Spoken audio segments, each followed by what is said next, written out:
భగవద్గీత మహాభారత ఇతిహాసంలో భీష్మ పర్వంలో 25వ అధ్యాయం నుండి 42వ అధ్యాయం వరకు చెప్పబడింది. మహాభారతం 18 పర్వములు, భగవద్గీతలో ఉన్నవి 18 అధ్యాయములు.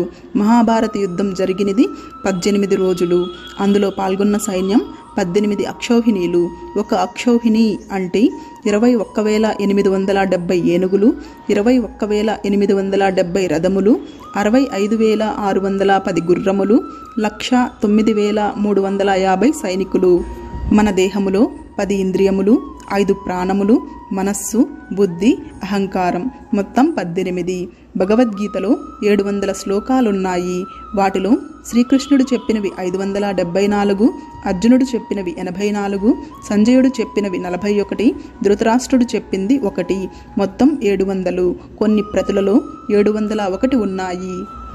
అన్యాయం ఎదురైనప్పుడు మౌనంగా ఉండటం ధర్మం కాదు, అధర్మాన్ని ఎదిరించి నిలబడటం కూడా యోగమే.